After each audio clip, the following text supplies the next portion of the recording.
Welcome to rhythm of learning. 60 ദിവസത്തെ നമ്മുടെ hot ടോപ്പിക്സിന്റെ ക്ലാസ്സിൽ നമ്മൾ 45 ദിവസം പിന്നിട്ടേക്കാണ്. ഈ 45 ദിവസം കൊണ്ട് LGSന്റെ സിലബസിലുള്ള പ്രധാനപ്പെട്ട ഹോട്ട് ടോപ്പിക്സ് എല്ലാം നമ്മൾ പറഞ്ഞു കഴിഞ്ഞിട്ടുണ്ട്.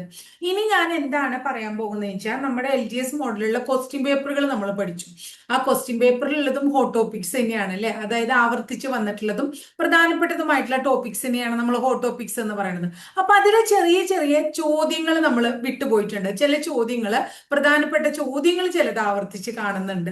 അപ്പൊ അത്തരം ചോദ്യങ്ങളും അതിന്റെ അനുബന്ധ വസ്തുതകളുമാണ് ഇന്നത്തെ ക്ലാസ്സിൽ നമ്മൾ, അല്ലെങ്കിൽ ഇനി വരുന്ന 15 ക്ലാസ്സിൽ നമ്മൾ പഠിക്കാനായിട്ട് പോകുന്നത്. അപ്പോ ഒരു ക്വസ്റ്റ്യൻ എന്തായിരുന്നു വെച്ചാൽ, താഴെ പറയുന്നവയിൽ ബയോഫ്രൈറ്റയ്ക്ക് ഉദാഹരണം എന്താണ് കേട്ടോ. എന്താണ്? ബ്രയോഫൈറ്റ എന്ന് എഴുതിയിട്ട് ഈ ബ്രയോഫൈറ്റ കേട്ടുണ്ടോ നിങ്ങൾ? ബ്രയോഫൈറ്റ താഴെ തന്നിരിക്കുന്നതിൽ ബ്രയോഫൈറ്റയ്ക്ക് ഉദാഹരണം ഏത് എന്നുള്ളത് ഒരു ക്വസ്റ്റ്യൻ പേപ്പറിലെ ചോദ്യമാണ്. അപ്പൊ ബ്രയോഫൈറ്റയ്ക്ക് ഉദാഹരണം ഏത് എന്ന് ചോദിക്കുമ്പോൾ നമ്മൾ ആദ്യം തന്നെ മനസ്സിലാക്കേണ്ടത് എന്താണ്? ബ്രയോഫൈറ്റ എന്ന് പറയുന്നത് എന്താണെന്ന് അറിഞ്ഞാലല്ലേ ബ്രയോഫൈറ്റയ്ക്ക് ഉദാഹരണം എഴുതാനായിട്ട് പറ്റുള്ളൂ.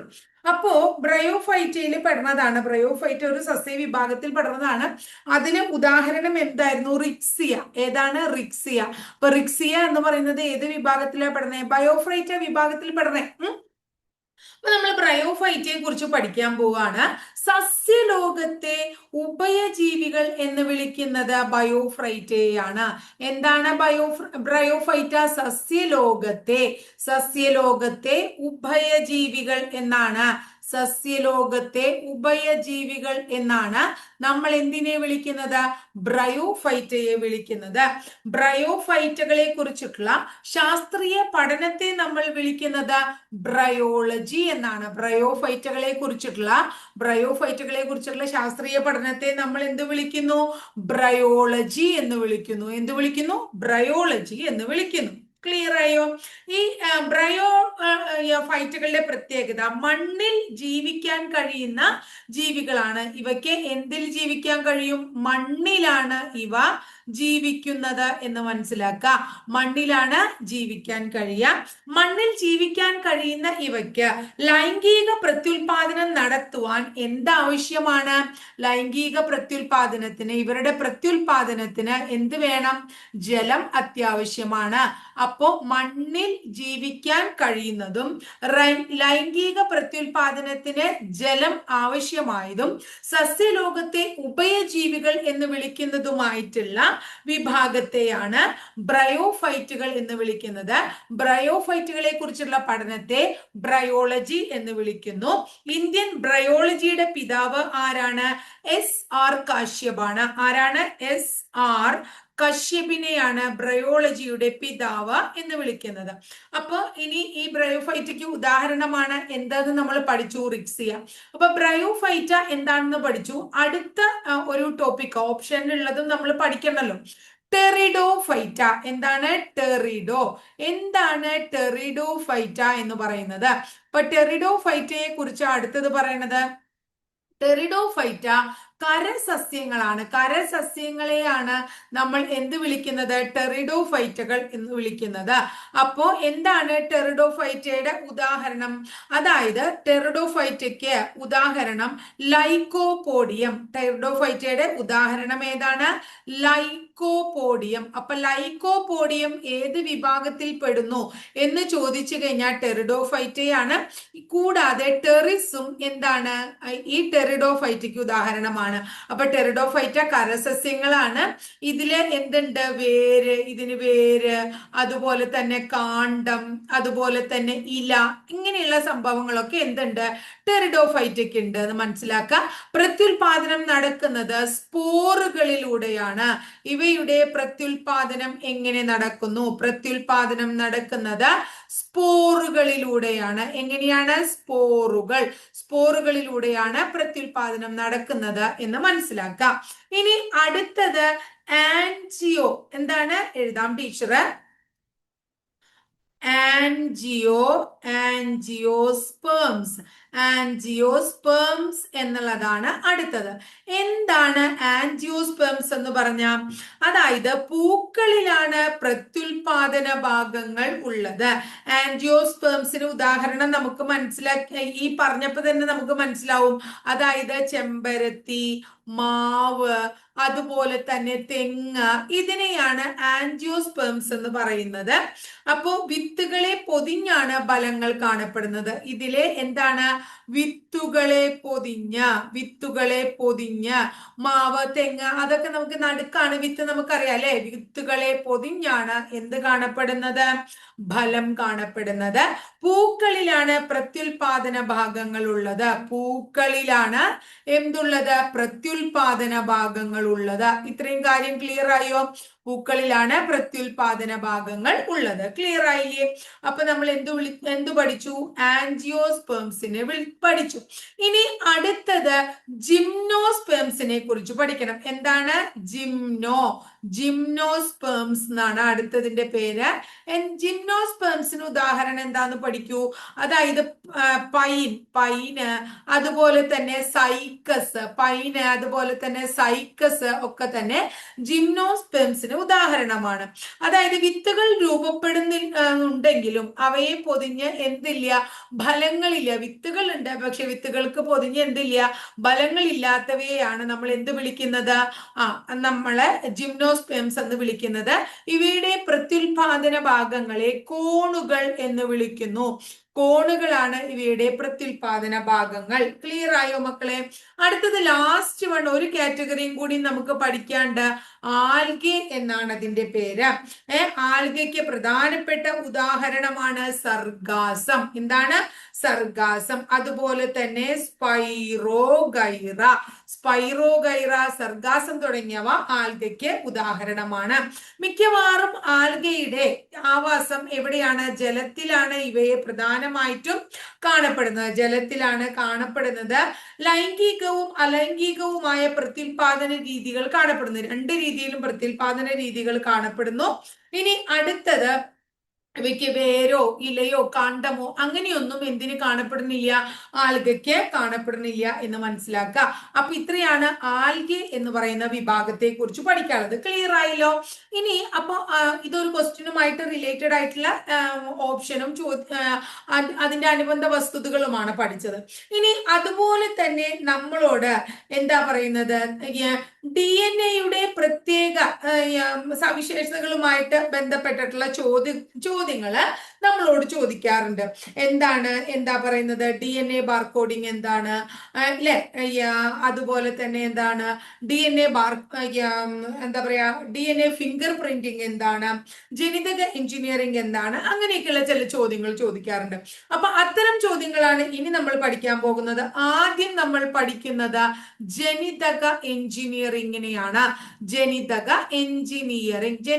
എഞ്ചിനീയറിംഗിന്റെ പിതാവ് ആര് എന്നുള്ളത് ഇതിനു മുമ്പ് ടീച്ചർ പറഞ്ഞു തന്നിട്ടുണ്ട്. അറിയുന്ന കുട്ടികൾ തീർച്ചയായിട്ടും ഒന്ന് കമന്റ് ചെയ്യണം. ജീവികളുടെ ജനിതക ഘടനയിൽ അഭിലഷണീയമായ തലത്തിൽ മാറ്റം വരുത്തി ജീവികളുടെ സ്വഭാവത്തെ നിയന്ത്രിക്കുന്ന സാങ്കേതിക വിദ്യയെ എന്ത് വിളിക്കുന്നു? ജനിതക എഞ്ചിനീയറിംഗ് എന്ന് വിളിക്കുന്നു. ശ്രദ്ധിക്കുക, ജീവികളുടെ ജനിതക ഘടനയിൽ ജീവികളുടെ എന്താണ്? ജനിതക ഘടനയിൽ മാറ്റം വരുത്തുകയാണ് ചെയ്യുന്നത്. ജീവികളുടെ ജനിതക ഘടനയിൽ മാറ്റം വരുത്തി അല്ലെ? ജീവികളുടെ സ്വഭാവത്തെ നിയന്ത്രിക്കുന്ന ജനിതക ഘടനയിൽ മാറ്റം വരുത്തുമ്പോൾ എന്തുണ്ടാവും? സ്വഭാവം മാറും. ആ സ്വഭാവം മാറും. ആ പ്രോസസ്സിനെയാണ് ആ സാങ്കേതിക വിദ്യയെയാണ്, ആ ടെക്നോളജിയെയാണ് നമ്മൾ എന്ത് വിളിക്കുന്നത്? ജനിതക എഞ്ചിനീയറിംഗ് എന്ന് വിളിക്കുന്നത്. ക്ലിയർ ആയോ? അടുത്തത് നമ്മളോട് ചോദിക്കാറുള്ള ഒരു ചോദ്യമാണ് DNA ബാർകോഡിംഗ്. എന്താണ് DNA ബാർകോഡിംഗ്? അടുത്ത ചോദിക്കാറുള്ളത് DNA ബാർകോഡിംഗിനെ കുറിച്ചാണ്. അപ്പൊ DNA ബാർകോഡിങ്ങിനെ കുറിച്ചൊന്ന് പഠിച്ചേ. DNAയിലെ പ്രത്യേക തന്മാത്രാ ശ്രേണികൾ, DNAയിൽ കാണപ്പെടുന്ന പ്രത്യേക തരത്തിലുള്ള തന്മാത്രാ ശ്രേണികൾ, DNAയിൽ കാണപ്പെടുന്ന പ്രത്യേകതരം തന്മാത്രാ ശ്രേണികൾ താരതമ്യപ്പെടുത്തി ജീവികളെ വർഗീകരിക്കുന്നു. അതിനെ താരതമ്യം ചെയ്ത് എന്താണ്? ജീവികളെ വർഗീകരിക്കുന്ന സാങ്കേതിക വിദ്യയെ വിളിക്കുന്ന പേരാണ് DNA ബാർകോഡിംഗ്. ഒന്നും കൂടി ടീച്ചർ പറയാം. DNA പ്രത്യേക തന്മാത്രാ ശ്രേണികൾ താരതമ്യപ്പെടുത്തി ജീവികളെ വർഗീകരിക്കുന്ന സാങ്കേതിക വിദ്യക്ക് എന്ത് വിളിക്കുന്നു? DNA ബാർകോഡിംഗ് എന്ന് വിളിക്കുന്നു. ക്ലിയർ ആയില്ലേ? DNA ബാർകോഡിങ്ങിന്റെ പ്രത്യേകത ആധുനികമായിട്ടുള്ള ജീവശാസ്ത്ര ഗവേഷണങ്ങളിൽ എന്തിന്? സ്പീഷീസുകളെ തിരിച്ചറിയാൻ സഹായിക്കുന്ന ശാസ്ത്ര സാങ്കേതിക വിദ്യ ഏതാ എന്ന് ചോദിച്ചാലും DNA ബാർകോഡിംഗ് തന്നെ നിങ്ങൾ പറയണം. ക്ലിയർ ആയില്ലേ? അടുത്തത് എന്താണ്? DNA finger printing. എന്താണ്? DNA ഫിംഗർ പ്രിന്റിംഗ് എന്നുള്ളതാണ് അടുത്ത ചോദ്യം. DNA finger printing. അപ്പൊ അടുത്തത് അതാണ് DNA ഫിംഗർ പ്രിന്റിംഗ്. ഇത് കണ്ടുപിടിച്ച ആളുടെ പേര് അലക്സ് ജെഫ്രി എന്നാണ്. Alex Jeffrey DNA fingerprinting കണ്ടുപിടിച്ചു. DNAയിലെ ന്യൂക്ലിയോടൈഡുകളുടെ DNAയിലെ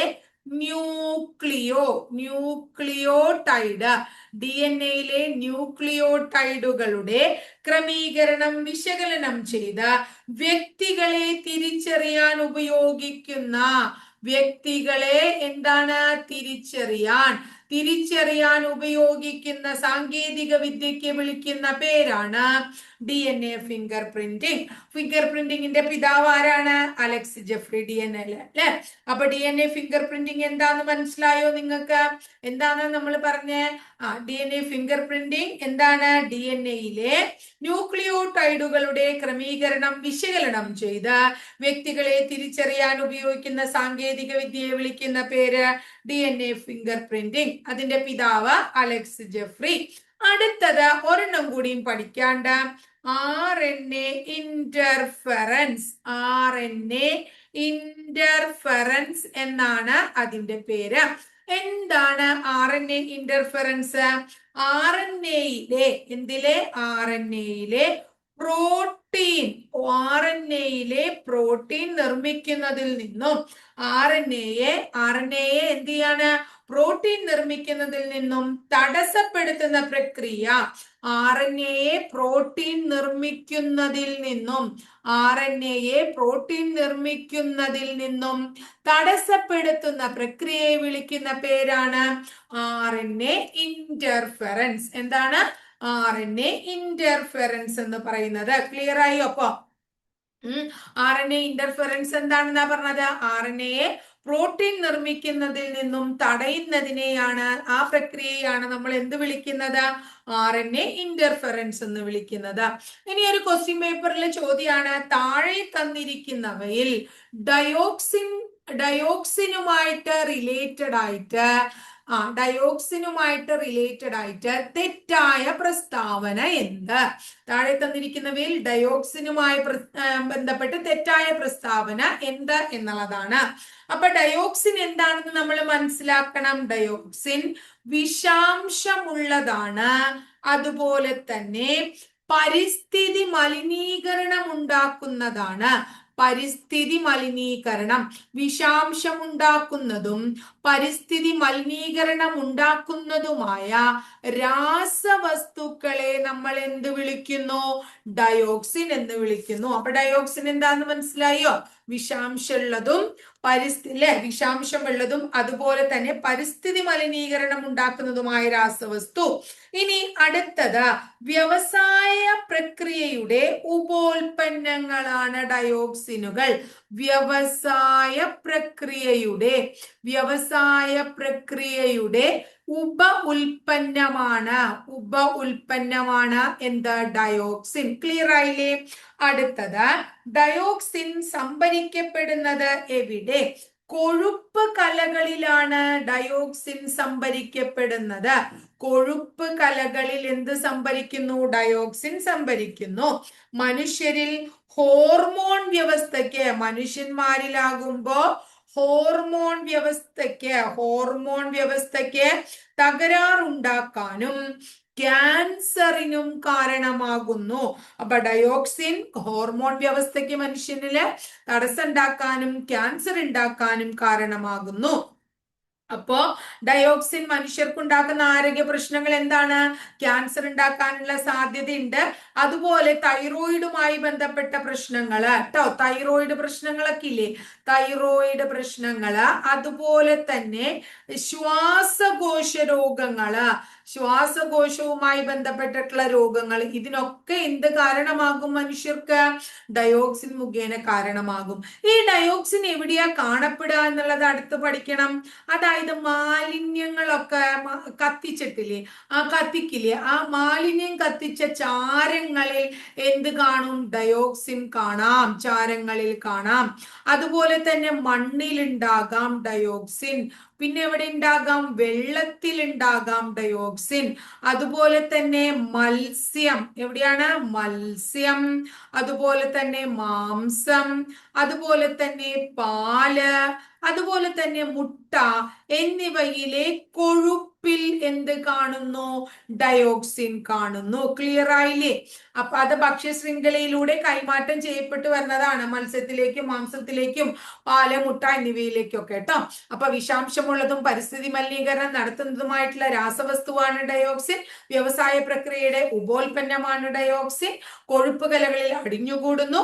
മനുഷ്യർക്ക് ഹോർമോൺ പ്രശ്നങ്ങൾ ഉണ്ടാക്കാനും ക്യാൻസർ ഉണ്ടാക്കാനും തൈറോയിഡ് പ്രശ്നങ്ങൾ ഉണ്ടാക്കാനും ശ്വാസകോശ രോഗങ്ങൾ ഉണ്ടാക്കാനും കാരണമാകുന്നു. മാലിന്യം കത്തിച്ച ചാരങ്ങളിൽ, മണ്ണിൽ, വെള്ളത്തിൽ, മത്സ്യം, മാംസം, പാല്, മുട്ട എന്നിവയുടെ കൊഴുപ്പിലൊക്കെ എന്തിനെ കാണാം? ഡയോക്സിനെ കാണാം. ക്ലിയർ ആയോ? ഇനി അടുത്ത ഒരു ടോപ്പിക് നമ്മൾ നോക്കുന്നത് സുഭാഷ് ചന്ദ്രബോസ് എന്ന് പറയുന്ന വ്യക്തിയെ കുറിച്ചാണ്. സുഭാഷ് ചന്ദ്രബോസ്, ഇദ്ദേഹത്തെ കുറിച്ച് 2-3 ക്വസ്റ്റ്യൻ പേപ്പറിൽ പല രീതിയിലുള്ള ചോദ്യങ്ങളായിട്ട് നമ്മൾ കണ്ടു. അപ്പൊ സുഭാഷ് ചന്ദ്രബോസുമായിട്ട് റിലേറ്റഡ് ആയിട്ടുള്ള, അദ്ദേഹവുമായിട്ട് റിലേറ്റഡ് ആയിട്ട് പരീക്ഷയ്ക്ക് ചോദിക്കുന്ന ചില ചോദ്യങ്ങൾ നമുക്ക് പഠിക്കാം. നിങ്ങൾ എനിക്ക് രക്തം തരൂ, നിങ്ങൾ എനിക്ക് രക്തം തരൂ, ഞാൻ നിങ്ങൾക്ക് എന്ത് തരാം? സ്വാതന്ത്ര്യം തരാം. നിങ്ങൾ എനിക്ക് രക്തം തരൂ, ഞാൻ നിങ്ങൾക്ക് സ്വാതന്ത്ര്യം തരാം എന്ന് പറഞ്ഞത് ആരാണ്? സുഭാഷ് ചന്ദ്രബോസ് ആണ്. ദേശ് നായക് എന്ന് അറിയപ്പെടുന്ന വ്യക്തി സുഭാഷ് ചന്ദ്രബോസ് ആണ്. ദേശ് നായക് എന്നറിയപ്പെടുന്ന വ്യക്തി 1939 ഇദ്ദേഹം ആരംഭിച്ച രാഷ്ട്രീയ പാർട്ടിയുടെ പേരാണ് ഫോർവേഡ് ബ്ലോക്ക്. എന്താണ്? Forward block. അന്യരുടെ പരിശ്രമം കൊണ്ടുവരുന്ന സ്വാതന്ത്ര്യം സ്വാതന്ത്ര്യമല്ല. എന്താണ്? അന്യരുടെ, നമ്മൾക്ക് സ്വാതന്ത്ര്യം നേടണമെങ്കിൽ ആര് പരിശ്രമിക്കണം? നമ്മള്. അപ്പൊ അന്യരുടെ പരിശ്രമം കൊണ്ടുവരുന്ന സ്വാതന്ത്ര്യം, അന്യരുടെ പരിശ്രമം കൊണ്ടുവരുന്ന സ്വാതന്ത്ര്യം എന്തല്ല? സ്വാതന്ത്ര്യമല്ല. സ്വാതന്ത്ര്യമല്ല എന്ന് പ്രഖ്യാപിച്ചതും ആര് തന്നെയാണ്? സുഭാഷ് ചന്ദ്രബോസ് തന്നെയാണ്. ഇനി ഇദ്ദേഹത്തിന്റെ പ്രസിദ്ധമായിട്ടുള്ള മുദ്രാവാക്യങ്ങളാണ് ഏതൊക്കെ? ഒന്ന് ദില്ലി ചലോ എന്നതും അടുത്തത് ജയ് ഹിന്ദ് എന്നതും. അപ്പൊ എപ്പോഴും ചോദിക്കാറുള്ള 2-3 കാര്യങ്ങൾ ടീച്ചർ പറയാം. നിങ്ങൾ എനിക്ക് രക്തം തരൂ, ഞാൻ നിങ്ങൾക്ക് സ്വാതന്ത്ര്യം തരാം. ദേശ് നായക് എന്നറിയപ്പെടുന്നത് ആര്? 1939 ഫോർവേഡ് ബ്ലോക്ക് ആരംഭിച്ചത് ആര്? അല്ലെങ്കിൽ ഫോർവേഡ് ബ്ലോക്ക് ആരംഭിച്ച വർഷം എന്ന്, അല്ലെങ്കിൽ ഫോർവേഡ് ബ്ലോക്ക് ആരംഭിച്ച വ്യക്തി ആര്? ദില്ലി ചലോ, അതുപോലെ തന്നെ ജയ് ഹിന്ദ്, ഈ 2 മുദ്രാവാക്യങ്ങളും മുഴക്കിയത് ആര്? ഇത്രയും കാര്യങ്ങളാണ് സ്ഥിരമായിട്ട് ചോദിക്കാറുള്ളത്. പിന്നെ നമ്മൾ 4 ടോപ്പിക്കാ പഠിച്ചല്ലേ. അങ്ങനെ ഓരോ ദിവസവും നമ്മൾ കുട്ടി 4 ടോപ്പിക്കുകളോ 3 ടോപ്പിക്കുകളോ വെച്ച് 60 ദിവസം ആകുമ്പോഴേക്കും ക്വസ്റ്റ്യൻ പേപ്പറിൽ വന്നിട്ടുള്ള എല്ലാ ഭാഗങ്ങളും നമ്മൾ തീർത്ത് കഴിഞ്ഞിരിക്കും കേട്ടോ. ഇത്രയേ ഉള്ളൂ ഇന്നത്തെ ക്ലാസ്. അടുത്ത ദിവസം മറ്റൊരു ടോപ്പിക്കുമായി നമുക്ക് വീണ്ടും കാണാം കേട്ടോ.